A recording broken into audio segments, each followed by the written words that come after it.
Actually ಅವ್ನು ಗಿಲ್ಲಿ ನಟನೆ ಗೆಲ್ಲದ, ಅದು ಅಕಸ್ಮಾತ್ ಹೋದ್ರೆ ಬೇರೆ ಯಾರು ಗೆಲ್ಲಕ ಚಾನ್ಸಸ್ ಇಲ್ಲ. ಜಂಬ ಜಾಸ್ತಿ ನಮ್ಮ ರಾಜ್ಯದ ಜನತೆಗೆ. ನಾವು ಕನ್ನಡಿಗರು, ನಾವು ನೋಡ್ತೀವಿ. ಬಿಗ್ ಬಾಸ್ ಇರ್ಲಿ, ಸಣ್ಣ ಬಾಸ್ ಇರ್ಲಿ, ಯಾವ ಬಾಸು ಕಾನೂನಿಗೆ ಹೊರತಾಗಲ್ಲ.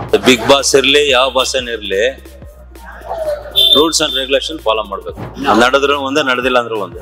Court has to take the decision. ಅಲ್ಲಿವರೆಗೂ ಕೋರ್ಟ್ಗಿನ್ನ ಮುಂದೆ ಯಾರು ಇಲ್ವಲ್ಲ. ಬಿಗ್ ಬಾಸ್ ಮನೆಯಿಂದನೇ ಅರ್ಧ ಹಾಳಾಗ್ತಾ ಇದೆ. ಅರ್ಧ ಗಂಟೆ 1 ಗಂಟೆ ಟಿವಿ ನೋಡೋಕೆ ಟೈಮ್ ಪಾಸ್ ಆಗುತ್ತೆ, ಚೆನ್ನಾಗಿದೆ ಅಲ್ಲ. ಬಿಗ್ ಬಾಸ್ ಗಿಂತನೂ ಜನರ ಕಷ್ಟ ಸುಖಗಳು ನೋಡ್ಬೇಕಲ್ವಾ. ಅದ್ರ ಪೊಲ್ಯೂಷನ್ ಇಂದ ಎಷ್ಟೋ ಜನಕ್ಕೆ ತೊಂದರೆ ಆಗುತ್ತೆ.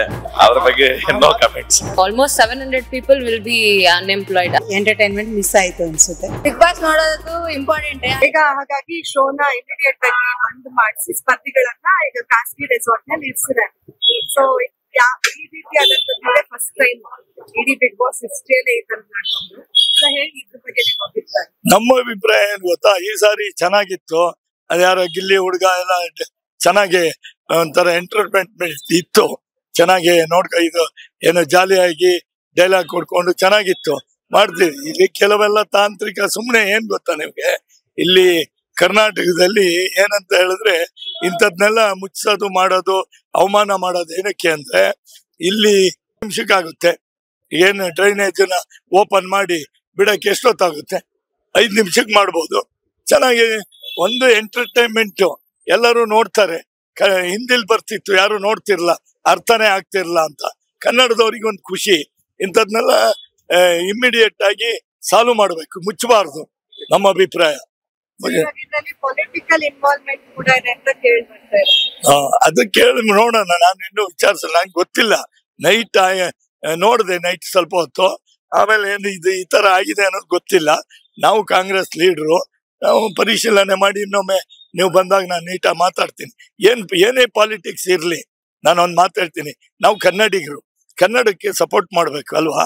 ಅದನ್ನು ಬೇಕಾದ್ರೆ ಶಿಫ್ಟ್ ಮಾಡೋಗಿನ ಮುಂಚೆ ಸ್ವಲ್ಪ ದಿನ 1-4 ದಿವಸ ನಡೀಲಿ, ಆಮೇಲೆ ಬೇರೆ ಕಡೆ ಮಾಡ್ಕೊಳ್ಳಿ ಅಂತ ಅವರಿಗೆ ವಾರ್ನಿಂಗ್ ಮಾಡಬೇಕು. ಅದ್ರ ಬಗ್ಗೆ ಪರಿಶೀಲನೆ ಮಾಡ್ಬೇಕು. ಯಾವುದೇ ಗೌರ್ಮೆಂಟ್ ಇರ್ಲಿ, ಅದ್ರ ಬಗ್ಗೆ ಏನಿಲ್ಲ. ಸಿದ್ದರಾಮಣ್ಣ ಇರ್ಲಿ, ಡಿ.ಕೆ. ಶಿವಕುಮಾರ್ ಅಣ್ಣ ಇರ್ಲಿ, ಯಾರು ಬೇಕಾದ್ರೂ ಇರ್ಲಿ, ನಡಿಬೇಕು. ಯಾಕೆ ಅಂತ ಹೇಳಿದ್ರೆ ಹಿಂದೆ ಯಾವ್ದೋ ಇದು ಹಿಂದಿಲ್ ಬರ್ತಾ ಇತ್ತು, ಯಾರಿಗೂ ಅರ್ಥ ಆಗ್ತಿರ್ಲಿಲ್ಲ, ಯಾರು ನೋಡ್ತಾ ಇರಲ್ಲ. ಇವಾಗ ಅದು ಚೆನ್ನಾಗಿರ್ಲಿ, ಇಲ್ದೇ ಇರ್ಲಿ, ನಾವು ಕನ್ನಡಿಗರು, ನಾವು ನೋಡ್ತೀವಿ. ಕನ್ನಡಕ್ಕೆ ನಾವು ಬೆಲೆ ಕೊಡ್ತೀವಿ. ಕರ್ನಾಟಕದಲ್ಲಿ ಇದ್ಕೊಂಡು ಕನ್ನಡ ಬೇಡ ಅನ್ನಕ್ಕಾಗುತ್ತಾ? ಅದು ಯಾರೇ ಇರ್ಲಿ, ಯಾವೇ ರಾಜಕಾರಣಿಗಳು ಇದ್ರು ನೇರ ಆಪಾದನೆ ನಂದು ಏನಂತ ಗೊತ್ತಾ, ಅವರು ಅದನ್ನ ನಿಲ್ಸಬಾರ್ದಾಗಿತ್ತು. ನಿಲ್ಸ್ಬೇಕಂದ್ರೂ ಸ್ವಲ್ಪ ಪರಿಶೀಲನೆ ಮಾಡಿ. ಅದೇನು ಎಷ್ಟೊತ್ತು ಕೆಲಸ ನಿಮ್ಗೆ? ಏನೊಂದು ಇದು ಒಂದು ರೆಸಾರ್ಟ್ ಡ್ರೈನೇಜ್ ಮಾಡೋದೇನು ದೊಡ್ಡ ವಿಶೇಷನ? ಗೌರ್ಮೆಂಟ್ ಒಂದು ಆರ್ಡರ್ ಮಾಡಿದ್ರೆ 10 ನಿಮಿಷಕ್ಕೆ ಮಾಡ್ತಾರೆ. ಮಾಡ್ಬಿಟ್ಟು ಅದನ್ನ ಮುಂದುವರ್ಸ್ಬೇಕಾಗಿತ್ತು. ಇಮಿಡಿಯೇಟ್ ಆಗಿ ಒಂಥರ ಈಗೇನ್ ಗೊತ್ತಾ, ಅವಮಾನ ಆದಂಗೆ ಆಗ್ತದೆ, ಕನ್ನಡಕ್ಕೆ ಅವಮಾನ ಆದಂಗೆ ಆಗ್ತದೆ. ನಿಲ್ಸ್ಬಿಟ್ಟು ಇವರು ಎಲ್ಲೋ ರೆಸಾರ್ಟ್ ಅಲ್ಲಿ ಇಟ್ಟು ಮಾಡಿ ಬಿಗ್ ಬಾಸ್ ನಡೀತಾ ಇತ್ತು, ನಿಂತೋಯ್ತು ಅಂದ್ರೆ ಒಂದು ಅವಮಾನ ಅನ್ನೋ ಪ್ರಶ್ನೆ ನಮ್ದು. ಅವಮಾನ ಅಲ್ವಾ? ನನ್ನ ಹೆಸರು MG ಶಿವರಾಮ್ ಹೆಗಡೆ ಅಂತ. ನಾನು ಕಾಂಗ್ರೆಸ್ ಲೀಡ್ರೇ, ಬಟ್ ನನಗೆ ಅದ್ರ ಬಗ್ಗೆ ಗೊತ್ತಿಲ್ಲ. ಇವಾಗ್ಲೇ ನೀವು ಬಂದ್ಮೇಲೆ ಗೊತ್ತಾಗಿತ್ತು, ಅಲ್ಲಿವರೆಗೆ ಗೊತ್ತಿರಲ್ಲ. ನೆನ್ನೆನೂ ರಾತ್ರಿ ಸ್ವಲ್ಪ ಹೊತ್ತು ಹಾಕ್ಬಿಟ್ಟು ಇದು ಮಾಡಿದೆ. ನೋಡೋಣ, ಪರಿಶೀಲನೆ ಮಾಡಿ ನೆಕ್ಸ್ಟ್ ಟೈಮ್ ಬಂದಾಗ ಅದೇನಕ್ಕೆ ರಾಜಕೀಯ ಸಾಮಾನ್ಯವಾಗಿ ಇರಲ್ಲ. ಕಾರಣ ಯಾಕಂದ್ರೆ ಕರ್ನಾಟಕದಲ್ಲಿ ಇರೋರೆಲ್ಲ ಕನ್ನಡಿಗರು. ಯಾಕೆ ಅದ್ರ ಬಗ್ಗೆ ಇದು ಮಾಡಲ್ಲ? ರಾಜಕಾರಣ ಇರಲ್ಲ. ಸುಮ್ಮನೆ BJP ಅವರು ಹೇಳ್ಬೋದು ರಾಜಕಾರಣದಿಂದ ಮುಚ್ಚಿದ್ರು ಅಂತ. ಅದಕ್ಕೆಲ್ಲ ಸಪೋರ್ಟ್ ಇದೆ ಡಿ.ಕೆ. ಶಿವಕುಮಾರ್ ಅಣ್ಣ ಮತ್ತೆ ನಮ್ಮ ಸಿದ್ದರಾಮಣ್ಣ ಅವರು. ಕಾಂಗ್ರೆಸ್ನವರು, ಕಾಂಗ್ರೆಸ್ ಇರ್ಲಿ, ದಳ ಇರ್ಲಿ, BJP ಇರ್ಲಿ, ಕನ್ನಡಿಗರಿಗೆ ಸಪೋರ್ಟ್ ಇದೆಯಲ್ಲ. ನೋಡೋಣ, ಪರಿಶೀಲನೆ ಮಾಡಿ ನೆಕ್ಸ್ಟ್ ಟೈಮ್ ಬಂದ ಮಾತಾಡ್ತೀನಿ. ನನಗೆ ಗೊತ್ತಿರೋ ಪ್ರಕಾರ ಬಿಗ್ ಬಾಸ್ ಅವರು ಮನೆಯವರು ಸರ್ಕಾರದ ಕೆಲವೊಂದು ಎನ್ವೈರ್ಮೆಂಟ್ ಪರ್ಮಿಷನ್ ತಗೊಳ್ಳಿಲ್ಲ ಅಂತ, ಕಡೆಗೆ ಅಲ್ಲಿ ಕೆಲವೊಂದು ಕಾನೂನನ್ನು ಉಲ್ಲಂಘನೆ ಮಾಡಿದಾರೆ ಅಂತ DC ಅವರು ಅವರಿಗೆ ನಿರ್ಬಂಧ ಹಾಕಿ ಅವರನ್ನ ಈಗಲ್ಟನ್ ರೆಸಾರ್ಟ್ಗೆ ಶಿಫ್ಟ್ ಮಾಡಿದ್ದಾರೆ. ನಾನು ನೋಡಿದ ನ್ಯೂಸ್ ಪ್ರಕಾರ ಬಿಗ್ ಬಾಸ್ ಅನ್ನೋದು ಒಂದು ಎಂಟರ್ಟೈನ್ಮೆಂಟ್. ಆದ್ರೆ ಬಿಗ್ ಬಾಸ್ ಇರ್ಲಿ, ಸಣ್ಣ ಬಾಸ್ ಇರ್ಲಿ, ಯಾವ ಬಾಸು ಕಾನೂನಿಗೆ ಹೊರತಾಗಲ್ಲ. ಕಾನೂನನ್ನ ಪಾಲಿಸ್ಬೇಕು. ಅವರು ಈಗ ಹೈಕೋರ್ಟ್ಗೆ ಅಪೀಲಿಗೆ ಹೋಗ್ತಾರಂತೆ ಬಿಗ್ ಬಾಸ್ ಅಡ್ಮಿನಿಸ್ಟ್ರೇಷನ್ ಅವರು. ಸರ್ಕಾರಕ್ಕೆ ಅದು ಹೈಕೋರ್ಟ್ ಅವ್ರ ಸರ್ಕಾರದ ಕಂಡೀಷನ್ ಅದು ಏನು ಅದಕ್ಕೆ ಫುಲ್ಫಿಲ್ ಮಾಡಿದ್ರೆ ಅವ್ರಿಗೆ ಅಲ್ಲಿ ಮತ್ತು ಅವಕಾಶ ಕೊಡ್ಬೋದಂತ ನನ್ನ ಅಭಿಪ್ರಾಯ. ನಡಿಬೇಕಾ ಕಾರ್ಯಕ್ರಮ ನೋಡ್ರಿ, ಯಾವ್ದೇ ಕಾರ್ಯಕ್ರಮ ನಡೆದ್ರು ಸರ್ಕಾರದ ನಾರ್ಮ್ಸ್ ಕಂಡೀಷನ್ ಗೆ ಅನುಕೂಲ ಸರಿಯಾಗಿ ನಡಿಬೇಕು. ನಾವು ಮನಸೋ ಇಚ್ಛೆ ನಡೆಯಕ್ಕಾಗಲ್ಲ. ಸ್ವೇಚ್ಛಾಚಾರ ಅಲ್ಲ. ನಮ್ಮ ದೇಶದಲ್ಲಿ ಕಾನೂನು ಇದೆ, ಸಂವಿಧಾನ ಇದೆ, ಅದರ ಚೌಕಟ್ಟಿನಲ್ಲಿ ಎಲ್ಲಾ ನಡಿಬೇಕು ಅಂತ ನನ್ನ ಅಭಿಪ್ರಾಯ. ಬಿಗ್ ಬಾಸ್ ಇರ್ಲಿ, ಯಾವ ಬಾಸ್ ಇರ್ಲಿ, ರೂಲ್ಸ್ ಅಂಡ್ ರೆಗ್ಯುಲೇಷನ್ ಫಾಲೋ ಮಾಡ್ಬೇಕು, ತಗೊಬೇಕು, ಪರ್ಮಿಷನ್ ತಗೊಬೇಕು, ಸಂಬಂಧಪಟ್ಟ ಅಧಿಕಾರಿಗಳ ಹತ್ರ ಏನೇನೈತೆ ಎಲ್ಲ ಮಾಡಿಸ್ಕೊಂಡು ಅದನ್ನ ಮಾಡ್ಬೇಕು.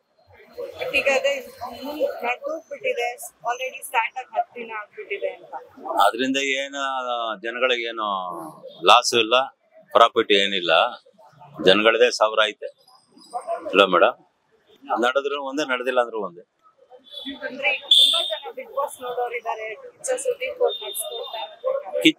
ಬಿಗ್ ಬಾಸ್ ಎಷ್ಟು ದಿವಸ ಬರತ್ ಮೇಡಮ್? ಆಮೇಲೆ ಅವ್ರವ್ರ ಕೆಲಸ ನೋಡ್ಕೊಂಡು ಹೋಯ್ತಾ ಇರ್ಬೇಕಲ್ಲ. ಆ ತರ ಮುಗ್ದೈತೆ ಅಂತ ತಿಳ್ಕೊಂಡು ಜನ ನೋಡ್ಕೊಂಡು ಹೋಗ್ತಾ ಇರ್ಲಿ. ತಪ್ಪು ಅನ್ನೋರ್ಗೆ ತಪ್ಪು, ನಮ್ಗೆ ಅದು ತಪ್ಪು ಅನಿಸ್ತಿಲ್ಲ. ಮುಂದೆ ಶೋ ನಡೆಯುತ್ತೆ ಅಂತ ಒಂದ್ ಕಡೆ ಸುದ್ದಿ, ಒಂದ್ 10 ದಿನ ಬ್ರೇಕ್ ಆದ್ಮೇಲೆ ಮತ್ತೆ ಸ್ಟಾರ್ಟ್ ಆಗುತ್ತೆ. ನಡೆದ್ರು ನಡಿಲಿ, ಹೋದ್ರು ಹೋಗ್ಲಿ, ಜನಗಳ ಇಷ್ಟ ಪಡೋರು ಪಡ್ತಾರೆ, ಇಷ್ಟ ಪಡೆದಿರೋರು ಇಲ್ಲ. ಇವಾಗ ಆಗಿದೆ ಅಂದ್ರೆ ಅದ್ರಲ್ಲಿ ಏನು ಅಂದ್ರೆ ಅಡ್ಮಿನಿಸ್ಟ್ರೇಟರ್ ಫಾಲ್ಟ್ ಇರುತ್ತೆ. ಅಡ್ಮಿನಿಸ್ಟ್ರೇಟರ್ ಆದವನು ಸರಿಯಾಗಿ ನೋಡ್ಕೊಂಡಿರಲ್ಲ. ಅದಕ್ಕೆ ಏನಾಗುತ್ತೆ, ಈ ಬಿಗ್ ಬಾಸ್ ಅಂತ ಅದ್ರಲ್ಲಿ ಯಾರು ಇರ್ತಾರೆ, ಸ್ವಲ್ಪ ಬಹಳ ನಾಲೆಡ್ಜ್ ಇರೋರು ಇರ್ತಾರೆ, ಒಂದ್ ಸ್ವಲ್ಪ ಬಹಳ ಹೈಕ್ಯೂ ಇರೋರು ಇರ್ತಾರೆ. ಅವ್ರನ್ನೆಲ್ಲ ಸ್ವಲ್ಪ ಅವ್ನು ಮಾಡ್ಬೇಕು ಅಂದ್ರೆ ಅವ್ರನ್ನ ಇಟ್ಕೊಂಡು ಕೆಲಸ ಮಾಡ್ಬೇಕು ಅಂತ ಕಷ್ಟ ಇದೆ. ಅವಾಗ ಏನಾಗುತ್ತೆ, ಅಡ್ಮಿನಿಸ್ಟ್ರೇಟರ್ ಮಾತು ಕೇಳು ಇರ್ಬೋದು, ಕೇಳದೇನು ಇರ್ಬೋದು. ಅವಾಗ ಏನಾಗುತ್ತೆ, ಅಡ್ಮಿನಿಸ್ಟ್ರೇಟರ್ ಕೇಳದೇ ಇದ್ದಾಗ ಏನಾಗುತ್ತೆ, ಅಡ್ಮಿನಿಸ್ಟ್ರೇಟರ್ ತಪ್ಪಾಗುತ್ತೆ. ಈಗ ಶೋ ಮುಂದುವರಿಯಬೇಕಾ ಬೇಡವಾ? ಅದು ನಮ್ ಕೈಯಲ್ಲಿ ಇಲ್ವಲ್ಲ, ಕೋರ್ಟ್ ಕೈಯಲ್ಲಿದೆ. ನಮ್ ಕೈಯಲ್ಲಿ ಎಲ್ಲಿದೆ ಅದು? ಅಂದ್ರೆ ಕರ್ನಾಟಕ ಜನತೆ ಗೆಲ್ಸುವಂತಹ ಬಿಗ್ ಬಾಸ್ ಶೋ ಅಂದ್ರೆ ಕನ್ನಡದಲ್ಲಿ ಮನೆ ಮನೆಯಲ್ಲೂ ನೋಡುವಂತ ಬಿಗ್ ಬಾಸ್. ಹೌದು, ಈಗ ಜನರ ಅಭಿಪ್ರಾಯ ಕೂಡ ಬೇಕಾಗತ್ತೆ ಅನ್ನೋದು. ಹೌದು, ಬೇಕಾಗುತ್ತೆ. ಬಟ್ ಕೋರ್ಟ್ ಅಲ್ಲಿ ಇರ್ಬೇಕಾದ್ರೆ ಏನು ಮಾಡಕ್ಕಾಗಲ್ವಲ್ಲ. Court has to take the decision. ಅಲ್ಲಿವರೆಗೂ ಕೋರ್ಟ್ಗಿನ್ನ ಮುಂದೆ ಯಾರು ಇಲ್ವಲ್ಲ. ರಾಜಕೀಯದಲ್ಲಿ ಅಂದ್ರೆ ರಾಜಕೀಯದವ್ರ ಕೈವಾಡ ಇದೆ ಅಂತ ಯಾವ್ದ್ರಲ್ಲಿ ಇಲ್ಲ ನಮ್ಮ ರಾಜಕೀಯದವ್ರದ್ದು. ರಾಜಕೀಯದವ್ರದ್ದು ಕೈವಾಡ ಇಲ್ದೇ ಇರೋ ಸ್ಟೇಟೇ ಇಲ್ಲ. ಕೈವಾಡ ಇಲ್ದೇ 224 ಜನ ಇದಾರಲ್ಲ, ಅಪೋಸಿಷನ್ ಲೀಡರ್ ಅಂತಾರೆ. ಅದೆಲ್ಲ ತಪ್ಪು. ಎಲ್ಲಾನು ವಿಧಾನಸೌಧ ಒಂದೇ ಮನೆಯವರು 224 ಜನನು. ಅಲ್ಲಿ ಅಪೋಸಿಷನ್ ಇಲ್ಲ, ಸೀಟ್ ಮೇಲೆ ಕುಂತಿರೋನು ಇಲ್ಲ. ಅಲ್ಲಿ ಅಪೋಸಿಷನ್ ಇಲ್ಲ ಅಂತ ಹೇಳ್ತೀನಿ. 224 ಜನಾನು ಒಂದು ಮನೆಯವರು. ಯಾವ ಮನೆ? ವಿಧಾನಸೌಧ. ಹೇಳಿ, ಅದು ನಿಮ್ಗೆ ಅಷ್ಟು ಈಸಿ ಅಲ್ಲ ಇದನ್ನ ಸಾಲ್ವ್ ಮಾಡೋದು. This is not A small issue. ಅದು ತುಂಬಾ ದಿನ ನಡೆಯುತ್ತೆ. ಇವಾಗ ಅದು ಇವತ್ತು ನಾಳೆ ಆಗುವಂತ ಡಿಸಿಷನ್ ಅಲ್ಲ. ಬಟ್ 224 ಜನ ಇದ್ರಲ್ಲೆಲ್ಲ ಏನು ಇಂಟ್ರೆಸ್ಟ್ ಇರಲ್ಲ ಅಮ್ಮ. ಇಲ್ಲಿ ಯಾರು ಅವ್ರಿಗೇನು ಅದ್ರಲ್ಲಿ ಏನು ಪಾಪ ಅವ್ರದೇ ದೊಡ್ಡ ಕಷ್ಟ ಇದೆ. ಅಪೋಸಿಷನ್ ಅಲ್ಲಿ ಕೂತಿರ್ತಾರೆ, ಸುಮ್ನೆ ಜಗಳ ಆಡ್ಬೇಕು ಪಾಪ ಅವರು. ನಮ್ಮನ್ನೆಲ್ಲ ಯಾಮಾರ್ಸಕ್ಕೆ 224 ಜನ ಒಂದೇ ಮನೆಯವರು ಅಂತ ಹೇಳ್ತೀನಿ ನಾನು. ಅಪೋಸಿಷನ್ ಇಲ್ಲ ಅಲ್ಲಿ, ಎಲ್ಲ ಒಂದೇ ಮನೆಯವರು. ಅದರಿಂದ ಜಾಸ್ತಿ ಹಾಳಾಗ್ತದೆ. ಸುಳ್ಳಲ್ಲ, ನಿಜವಾಗ್ಲೂ ಹಾಳಾಗ್ತದೆ. ಹೌದು, ಅವ್ರು ಮಾಡೋ ಕೆಲಸ ತೀಟಗಳಿಗೆ ಎಲ್ಲರೂ ಹಾಳಾಗ್ತಾರೆ. ಹೆಣ್ಮಕ್ಳು ಹಾಳಾಗ್ತಾರೆ, ಗಂಡ್ಮಕ್ಳು ಹಾಳಾಗ್ತಾರೆ. ಇದು ನಿಜ ಅಲ್ಲ, ಸುಳ್ಳಲ್ಲ, ನಿಜವಾಗ್ಲೂ ಹಾಳಾಗ್ತಾ ಇದೆ. ಬಿಗ್ ಬಾಸ್ ಮನೆಯಿಂದನೇ ಅರ್ಧ ಹಾಳಾಗ್ತಾ ಇದೆ. ಮೊನ್ನೆ ಆ ಸಂತೋಷದ ಹಾಳಾಗಿ ಹೋಯ್ತು ಗೊತ್ತಾ. ಆಕ್ಚುಲಾಗಿ ಅವನ ಜೀವನನೇ ಹಾಳು ಮಾಡ್ಬೋದು.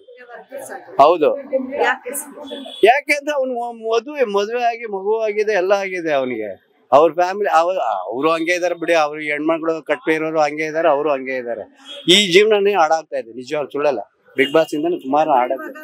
ಅದು ಸೆಲೆಬ್ರಿಟೀಸ್ಗೆ ಇಂತಹ ಶೋ ಸಿಕ್ಕಿದ್ರೆ ಪಾಪ ಅವ್ರು ದೊಡ್ಡ ಮಟ್ಟದಲ್ಲಿ ಹೋಗ್ತಾರೆ. ಅವ್ರು ದೊಡ್ಡ ಮಟ್ಟದ ಏನ್ ಪ್ರಯೋಜನ ಬರುತ್ತೆ ಅವ್ರಿಗೆ? ದೊಡ್ಡ ಮಟ್ಟದಲ್ಲ ಬಟ್ ಇದಿದ್ಯಾ?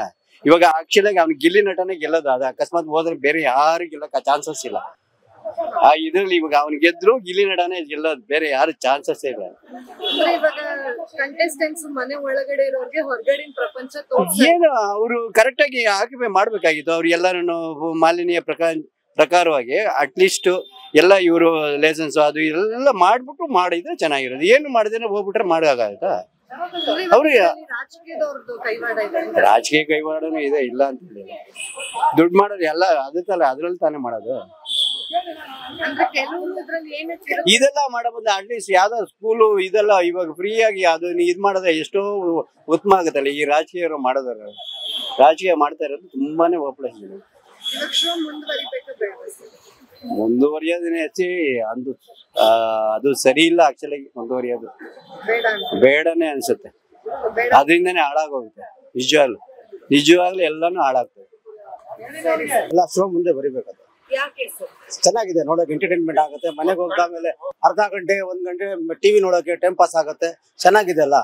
ಅಂದ್ರೆ ಇವತ್ತು ತುಂಬಾ ಜನ ಶೋ ಮುಂದುವರಿಬಾರ್ದು, ಏನ್ ಪ್ರಾಬ್ಲಮ್ ಇದೆ ಅದರಿಂದ? ಹಾಳಾಗ್ತದೆ ಜನ. ಎಲ್ಲ ಹಾಳಾಗ್ತಾವ್ರೆ. ಟಿವಿಯಿಂದ ಯಾರು ಹಾಳಾಗ್ತಾರೆ? ಏನು ಇಲ್ಲ ಸರ್, ಏನು ಹಾಳಾಗ್ತಾ ಇಲ್ಲ. ತುಂಬಾ ಒಳ್ಳೇದು. ಮನೆಗೆ ಹೋಗ್ತೀವಿ ಆ ಟೈಮ್ಗೆ ಬಿಗ್ ಬಾಸ್ ನೋಡ್ಬೇಕು ಅನ್ಬಿಟ್ಟು ಫಾಸ್ಟ್ ಆಗಿ ಮನೆಗೆ ಹೋಗ್ಬಿಟ್ಟು ಮನೆ ಸೇರ್ಕೊಳ್ತೀವಿ. ಏನು ಟೆನ್ಷನ್ ಇರಲ್ಲ. 1 ಅವರ್ 2 ಅವರ್ ಮನೇಲಿ ಟೈಮ್ ಪಾಸ್ ಆಗತ್ತೆ. ಹೆಂಡತಿ ಮಕ್ಕಳ ಜೊತೆ ಕುತ್ಕೊಂಡು ನೋಡ್ತೀವಿ. ಅವ್ರು ಜಗಳ ಮಾಡ್ತಾರೆ, ಏನ್ ಮಾಡ್ತಾರೆ ಅದೆಲ್ಲ ನೋಡಿ ನಮ್ಗೆ ಇಂಟ್ರೆಸ್ಟ್ ಬರುತ್ತೆ. ಇಂಟ್ರೆಸ್ಟ್ ಅದೇ ಚೆನ್ನಾಗ್ ಕಾಣುತ್ತೆ. ಬಿಗ್ ಬಾಸ್ ನೋಡಕ್ 1 ಅವರ್ 2 ಅವರ್ ಮುಂಚೆ ಹೋಗಿ ನೋಡ್ತೀವಿ ನಾವು. ಇವಾಗ ಶೋ ಸ್ಟಾಪ್ ಮಾಡ್ಬೇಕು ಅಂತ ಒಂದಷ್ಟು ರಾಜಕೀಯ ನಡೀತಾ ಇದೆಯಲ್ಲ. ಅದು ರಾಜಕೀಯವ್ರು ಏನೇನು ಮಾಡ್ತಾರೆ, ಅವ್ರ ಬಗ್ಗೆ ನಾವ್ ಏನು ಹೇಳಕ್ ಆಗಲ್ಲ. ಬಟ್ ನಮ್ಗೆ ಎಂಟರ್ಟೈನ್ಮೆಂಟ್ ಇದೆ, ನಾವು ಪಬ್ಲಿಕ್ ಚೆನ್ನಾಗಿದ್ದೀವಿ, ನಮ್ಗೆ ನೋಡಕ್ ಚೆನ್ನಾಗಿದೆ. ಪೊಲ್ಯೂಷನ್ಗೋಸ್ಕರ ನೋಟಿಸ್ ಕೊಟ್ಟು ಕ್ಲೋಸ್ ಮಾಡಿದ್ದಾರೆ. ಈಗ ಫರ್ದರ್ ಇನ್ನೊಂದು ಬೇರೆ ಕಡೆ ಪೆಂಡಿಂಗ್ ಇದು ಮಾಡ್ತಾರೆ ಅಂದ್ರೆ ನಾವು ಇದು ಮಾಡ್ತಾರೆ. ಜನರಿಗೆ ತೊಂದರೆ ಆಗುವ ಉದ್ದೇಶದಿಂದ ಮಾಡಿದ್ದಾರೆ. ಅಂದ್ರೆ ಈಗ ಜನಗಳಿಗೆ ತೊಂದರೆ ಆಗುತ್ತೆ ಅಂತ ಕರ್ನಾಟಕದಲ್ಲಿ ದೊಡ್ಡ ಮಟ್ಟದ ಹೆಸರಿರುವಂತ ರಿಯಾಲಿಟಿ ಶೋ ಅಂದ್ರೆ ಅದು ಬಿಗ್ ಬಾಸ್. ಬಿಗ್ ಬಾಸ್ಗೆ ಹೋದ್ರೆ ಜೀವನಗಳೇ ಚೇಂಜ್ ಆಗುತ್ತೆ ಅಂತ ಕೂಡ ಹೇಳ್ತಾರೆ. ಅಂತದ್ರಲ್ಲಿ ಈಗ ಕಂಟೆಸ್ಟೆಂಟ್ಸ್ ಗಳನ್ನ ರೆಸಾರ್ಟ್ ಶಿಫ್ಟ್ ಮಾಡಿದ್ದಾರೆ. ಹೊರಗಡೆ ಪ್ರಪಂಚ ಕೂಡ ತೋರ್ಸಲ್ಲ. ಹೆಂಗಿದೆ ಇದು? ಅಂದ್ರೆ ಇದೇ ಫಸ್ಟ್ ಟೈಮ್ ನಡೀತಾ ಇರೋದು ಈ ತರ. ಬಟ್ ಬಿಗ್ ಬಾಸ್ ಗಿಂತಾನು ಜನರ ಕಷ್ಟ ಸುಖಗಳು ನೋಡ್ಬೇಕಲ್ವಾ? ಅದ್ರ ಪೊಲ್ಯೂಷನ್ ಇಂದ ಎಷ್ಟೋ ಜನಕ್ಕೆ ತೊಂದರೆ ಆಗುತ್ತೆ. ಸೊ ಸರ್ಕಾರ ಕ್ರಮ ತಗೊಂಡಿದೆ. ಅದು ಏನು ಅಂತ ಅವರು ಡಿಸೈಡ್ ಮಾಡಿ ಆಮೇಲೆ ಸೆಕೆಂಡ್ ಪರ್ಯಾಯ ವ್ಯವಸ್ಥೆ ಏನ್ ಮಾಡ್ತಾರೆ ಮಾಡ್ಬಿಟ್ಟು ಸ್ಟಾರ್ಟ್ ಮಾಡ್ತಾರೆ ಅನ್ಕೋತೀವಿ ಅನ್ಸುತ್ತೆ. ಐ ಥಿಂಕ್ 10 ದಿನಗಳು 10 ಅಥವಾ 15 ದಿನವರೆಗೂ ಅನ್ಸುತ್ತೆ. ಫರ್ದರ್ ಆರ್ಡರ್ ಬಂದ್ರೆ ಮತ್ತೆ ಓಪನ್ ಮಾಡ್ತಾರೆ, ಮತ್ತೆ ಸ್ಟಾರ್ಟ್ ಆಗುತ್ತೆ ಶೋ. ಅಲ್ಲಿವರೆಗೂ ಜನ ಅಂದ್ರೆ ಇವಾಗ ಬಿಗ್ ಬಾಸ್ ಶೋ ಒಂದ್ 10 ದಿನಗಳ ಕಾಲ ಸ್ಟಾಪ್ ಆಗುತ್ತಾನೆ, ಮತ್ತೆ ಇಂಟ್ರೆಸ್ಟ್ ಬರುತ್ತಾ ಜನಗಳಿಗೆ ನೋಡ್ತಾರೆ, ಖಂಡಿತ ನೋಡ್ತಾರೆ. ಎಷ್ಟು ವರ್ಷದಲ್ಲಿ 2 ತಿಂಗಳು ಮಾತ್ರ ಬಿಗ್ ಬಾಸ್ ನಡೆಯೋದು ಅನ್ಸುತ್ತೆ. 3 ತಿಂಗಳು ಮತ್ತೆ ಇನ್ನು 9 ತಿಂಗಳು ವೇಟ್ ಮಾಡ್ತಾರೆ ಅಲ್ವಾ ವರ್ಷದಲ್ಲಿ. ಮತ್ತೆ ರೀಸ್ಟಾರ್ಟ್ ಆದ್ರೆ ನೋಡೇ ನೋಡ್ತಾರಲ್ವಾ. ಆಲ್ಮೋಸ್ಟ್ ಪಾಪ್ಯುಲಾರಿಟಿ ಇದ್ರೆ ನೋಡೇ ನೋಡ್ತಾರೆ. ಅಂದ್ರೆ ಈಗ ಸಾಕಷ್ಟು ಜನಕ್ಕೆ ಅಭಿಪ್ರಾಯ ಏನಂದ್ರೆ ಬಿಗ್ ಬಾಸ್ ಶೋ ಇಂದ ಹಾಳಾಗ್ತಾ ಇದ್ದಾರೆ. ಇಲ್ಲ ಆತರ ಏನಿಲ್ಲ. ಈಗ ಅಲ್ಲಿ ನೋಡ್ದಿಂದ ಎಷ್ಟೋ ಸುದೀಪ್ ಅವ್ರು ಸರ್ ಹೇಳ್ತಿರೋ ಮಾತುಗಳು ಎಷ್ಟೋ ಒಂದು ಒಳ್ಳೆತನದಲ್ಲಿ ಇರ್ತವೆ. ಮತ್ತೆ ಈಗ ಅಲ್ಲಿ ಒಳಗಡೆ ಕಂಟೆಸ್ಟೆಂಟ್ ಏನಾದ್ರು ಮಾತಾಡಿದಾಗ ಒಂದು ಹೆಣ್ಣಿನ ಬಗ್ಗೆ ಆಗಿರ್ಬೋದು, ಗಂಡಿನ ಬಗ್ಗೆ ಆಗಿರ್ಬೋದು, ಈಗ ವಿಲೇಜ್ ಬಗ್ಗೆ ಮಾತಾಡ್ತಿರ್ತಾರೆ. ಹೋಗ ಚೆನ್ನಾಗಿ ಅದು ಯಾವ ತರ ಅನ್ನೋದು ರಿಯಾಲಿಟಿ ಕರೆಕ್ಟ್ ಆಗಿ ಹೇಳ್ತಾರೆ ಸುದೀಪ್ ಸರ್. ಒಳ್ಳೇದು ಕೆಟ್ಟದ್ದು ಹೇಳ್ತಾರೆ. ಎಂಟರ್ಟೈನ್ಮೆಂಟ್ ಆಗೇ ತಗೋಬೇಕು. ಅದು ಬಿಟ್ಟು ಪರ್ಸನಲ್ ಆಗಿ ತಗೊಂಡ್ರೆ ಅದು ಪರ್ಸನಲ್ ಆಗಿ ತಗೊಳಕ್ ಆಗಲ್ಲ. ಎಂಟರ್ಟೈನ್ಮೆಂಟ್ ಜಸ್ಟ್ ಓನ್ಲಿ ಎಂಟರ್ಟೈನ್ಮೆಂಟ್ ಅಷ್ಟೇ. ಮತ್ತೆ ಈಗ ರಾಜಕೀಯದ ಕೈವಾಡಗಳಿದೆ ಇದ್ರಲ್ಲಿ ಅಂತ ಅಂದ್ರೆ ಈಗ ಮತ್ತು ಹೋಟೆಲ್ ಸರಿ ಮಾಡ್ಬಿಟ್ರು ಅನ್ನೋ ಮಾತುಗಳು ಕೇಳಾರ. ಅವ್ರ ಬಗ್ಗೆ ನೋ ಕಮೆಂಟ್ಸ್. ಅದು ಮಾತುಗಳು ಎಲ್ಲಾ ಕಡೆ ಓಡಾಡ್ತಾ ಇದೆ ಸೋಷಿಯಲ್ ಮೀಡಿಯಾದಲ್ಲಿ. ಬಟ್ ನಮ್ಗೇನು ಅಷ್ಟು ಅನ್ಸುತ್ತಾ ನಿಮ್ಗೆ ರಾಜಕೀಯದವ್ರ ಕೈವಾಡ ಇರ್ಬೋದೇನೋ? ನಮ್ ಸರ್ಕಾರ ಅಲ್ವಾ, ಇದ್ರು ಇರ್ಬೋದು. ಯಾರಿಗೆ ಗೊತ್ತಾಗುತ್ತೆ, ಹೆಂಗ್ ಗೊತ್ತಾಗುತ್ತೆ? ಬಿಗ್ ಬಾಸ್ ಶೋಗೆ ಯಾಕೆ ಹಾನಿ ಮಾಡ್ತಾರೆ ಅನ್ನೋದು ಕೆಲವರು ವಾದ. ಅಲ್ಲ, ಅದರಿಂದ ಪರಿಸರಕ್ಕೆ ಮಾಲಿನ್ಯ ಆಗ್ತಾ ಇದೆ ಅಂತ ಆಗಿದೆ ಅಲ್ವಾ? DC ಇಂದ ನೋಟಿಸ್ ಕೊಟ್ಟಿದಾರಲ್ವಾ? ಅದು ಆಗಿಲ್ಲ. ಬರೀ ಡೈರೆಕ್ಟ್ ಆಗಿ ಬಿಗ್ ಬಾಸ್ ಶೋನ ಕ್ಲೋಸ್ ಮಾಡಿ ಅಂತ ಏನು ಹೇಳಿಲ್ಲ. ನಿಮ್ಗೆ ಮಾಲಿನ್ಯ ಆಗ್ತಾ ಇದೆ, ಅದರಿಂದ ಇದನ್ನ ಸ್ವಲ್ಪ ದಿವಸ ಕ್ಲೋಸ್ ಮಾಡಿ ಆಲ್ಟರ್ನೇಟ್ ಏನ್ ಮಾಡ್ತೀರಾ ಅಂತ ಕೇಳಿದ್ದಷ್ಟೇ. ಮರಿಬೇಕು ಮೇಡಮ್, ನೋಡ್ತೀವಿ. ಇನ್ನು ಕ್ಲಾರಿಟಿ ಗೊತ್ತಿಲ್ಲಲ್ಲ ಏನ್ ವಿಷಯ ಅಂತ. ಬಿಗ್ ಬಾಸ್ ಅವರಿಂದ ಏನು ಆಗಿಲ್ಲ ಅಲ್ವಾ? ಸೊ ಆಚೆ ಕಡೆಯಿಂದ ಆಗಿರೋದು, ನಾರ್ಮಲ್ ಪೀಪಲ್ ಇಂದ ಆಗಿರೋದು. ಸೊ ಅವ್ರಿಗೆ ಯಾಕೆ ಪ್ರಾಬ್ಲಮ್ ಮಾಡ್ಬೇಕು? Almost 700 people will be unemployed. ಅಂದ್ರೆ ಅವ್ರಿಗೆ ಲಾಸ್ ಆಗತ್ತೆ. ಅಷ್ಟು ಜನ ವರ್ಕ್ ಮಾಡ್ತಾ ಇದಾರೆ ಒಂದ್ ಟೀಮ್ ಆಗಿ. ಸೊ ನಮಗೂ entertainment completely loss. Because we were waiting for almost ಇಷ್ಟು ಮಂತ್ಸ್ ವೇಟ್ ಮಾಡ್ಬಿಟ್ಟು ಬಂತು show. Again Sudeep is only hosting ಅನ್ನೋವಾಗ ಇನ್ನೂ ಖುಷಿ ಆಗತ್ತೆ. ಬಟ್ ಏನ್ ಒಪಿನಿಯನ್ ಅಂದ್ರೆ ನೋಡ್ತಾ ಇದ್ವಿ, ಎಂಟರ್ಟೈನ್ಮೆಂಟ್ ಮಿಸ್ ಆಯ್ತು ಅನ್ಸುತ್ತೆ. ಅಂದ್ರೆ ಈಗ ಬೇಡ ಬಿಗ್ ಬಾಸ್ ಶೋ ಮುಂದುವರಿಯೋದು ಬೇಡ ಅಂತ ತುಂಬಾ ಜನ ಹೇಳ್ತಾ ಇದಾರೆ. ನಿಮ್ಗೆ ಏನ್ ಅನ್ಸುತ್ತೆ? ಕಂಟಿನ್ಯೂ ಇರ್ಬೇಕು, ಎಂಟರ್ಟೈನ್ಮೆಂಟ್ ಇರುತ್ತಲ್ಲ ಏನೋ ಒಂದು ಕಂಟಿನ್ಯೂ ಆಗಿ. ಯಾಕೆ ಆಗಬೇಕು ಅಂತ ಎಂಟರ್ಟೈನ್ಮೆಂಟ್ ಅಷ್ಟೇ. ಅಷ್ಟೇ, ಇನ್ನೇನಿರುತ್ತೆ ಅದರಲ್ಲಿ. ಅಂದ್ರೆ ಈಗ ಸುದೀಪ್ ಸುದೀಪ್ ಸಾರ್ಗೋಸ್ಕರ ನೋಡ್ಬೇಕಷ್ಟೇ, ಅವ್ರ ಫ್ಯಾನ್. ಅವ್ರ ಫ್ಯಾನ್ ಅಲ್ಲಿ. ಈಗ ಯಾರು ಕಂಟೆಸ್ಟೆಂಟ್ ಇಷ್ಟ ಇದ್ರು ನಿಮ್ಗೆ ಬಿಗ್ ಬಾಸ್ ಮನೆಯೊಳಗೆ? ಯಾರು ಅಷ್ಟು ಇಷ್ಟ ಕಂಟೆಸ್ಟೆಂಟ್ ಯಾರಿಲ್ಲ, ಇವರು ಧನುಷ್ ಒಬ್ರೆ ಅಷ್ಟೇ. ಧನುಷ್ ಸೀರಿಯಲ್ ಮಾಡಿದ್ರು ಅಂತ ತಾನೆ? ಸಮಥಿಂಗ್ ತುಂಬ ಚೆನ್ನಾಗಿ ಆಡ್ತಾರೆ, ಪರವಾಗಿಲ್ಲ, ಸ್ವಲ್ಪ ಡಿಸೆಂಟ್ ಆಗಿ. ಅವ್ರ ಕೈವಾಡ ಕೂಡ ಇದೆ, ಕ್ಲೋಸ್ ಆಗೋದು. ಅದು ಗೊತ್ತಿಲ್ಲ ಮೇಡಮ್, ಪಾಲಿಟಿಕ್ಸ್ ಬಗ್ಗೆ ನಮ್ಗೆ ಹೆಂಗ್ ಗೊತ್ತಿರುತ್ತೆ. ಸೊ ಬಿಗ್ ಬಾಸ್ ಮಾತ್ರ ಕಂಟಿನ್ಯೂ ಆಗ್ಬೇಕು. ನಾನು 4-5 days ಇಂದ ನೋಡ್ತಿದ್ದೀನಿ ಅಷ್ಟೇ ಬಿಗ್ ಬಾಸ್, ಜಾಸ್ತಿ ನೋಡಿಲ್ಲ ಅದಕ್ಕೆ. ಅಂದ್ರೆ ಅವ್ರು ಮಾಡಿದ್ ಕರೆಕ್ಟ್ ತಪ್ಪ ಅಂತ? ಪೊಲ್ಯೂಷನ್ ಪ್ರಾಬ್ಲಮ್ ಆಗುತ್ತೆ ಅಂದ್ರೆ ಅವ್ರು ಮಾಡಿರೋದು ಕರೆಕ್ಟ್ ಅನ್ಸುತ್ತೆ. ಬಟ್ ಆದ್ರೂನು ಯಾಕಂದ್ರೆ ಇವಾಗ ನಾವು ಬಿಗ್ ಬಾಸ್ ನೋಡೋದು ಇಂಪಾರ್ಟೆಂಟ್, ಹಂಗಂತ ನಮ್ದು ಪೊಲ್ಯೂಷನ್ ನಾವ್ ಹಾಳು ಮಾಡ್ಕೊಳಕ್ ಆಗಲ್ಲ ಅಲ್ವಾ. Pollution is most important for health also ಅಲ್ವಾ. ಅದಕ್ಕೆ ಅಲ್ಲಿ ಇವಾಗ ಕಂಟೆಸ್ಟೆಂಟ್ಸ್ ಎಲ್ಲ ರೆಸಾರ್ಟ್ ನಲ್ಲಿ ಇದಾರೆ, ಅವ್ರಿಗೊಂದು ಬ್ರೇಕ್ ಕೊಟ್ಟಂಗೆ ಇವಾಗ ಬಿಗ್ ಬಾಸ್. ಅದು ಓಕೆ, ಬಟ್ ನಾನೇನ್ ಹೇಳ್ತಿರೋದು, ಅದು ಕಂಟೆಸ್ಟೆಂಟ್ ಗೆ ಹೋಗುತ್ತೆ ಅಂದ್ರೆ ನಮ್ ಮೋಸ್ಟ್ ಇಂಪಾರ್ಟೆಂಟ್ ಇನ್ ಹೆಲ್ತ್. ಯಾಕಂದ್ರೆ ನಮ್ಗೆ ಇವಾಗ ಎನ್ವೈರನ್ಮೆಂಟ್ ಪ್ರಾಬ್ಲಮ್ ಆಗುತ್ತೆ ಅಂತ ಹೇಳಿದ್ರೆ ಅದು ಅವ್ರಿಗೆ ಬ್ರೇಕ್ ಆಗುತ್ತೆ, ಬಟ್ ನಮ್ ಹೆಲ್ತ್ ನೋಡ್ಕೋಬೇಕಲ್ವಾ. ಅದ್ರ ಮಧ್ಯೆ ಅವ್ರಿಗೂ ಅದು ಇರುತ್ತಲ್ವಾ, ಹೆಲ್ತ್ ಇಂಪಾರ್ಟೆಂಟ್ ಕೂಡ. ಕಂಟಿನ್ಯೂ ಆಗ್ಬೇಕು, ಕಂಟಿನ್ಯೂ ಆದ್ರೂ ಬೆಟರ್ ಅಲ್ವಾ. ಇವಾಗ ಯಾಕಂದ್ರೆ ಕಸ್ಟಮರ್ ಅಷ್ಟು ದಿನದಿಂದ ನಿರೀಕ್ಷಿಸಿ ಇವಾಗ ಮತ್ತೆ ಡ್ರಾಪ್ ಆಗಿರುತ್ತೆ ಅಂದ್ರೆ ನಮ್ಗೂ ಬೇಜಾರಾಗತ್ತಲ್ವಾ ವೀಕ್ಷಿಸರ್ಗೆ. ಅದಕ್ಕೆ ನೋಡ್ಬೇಕು.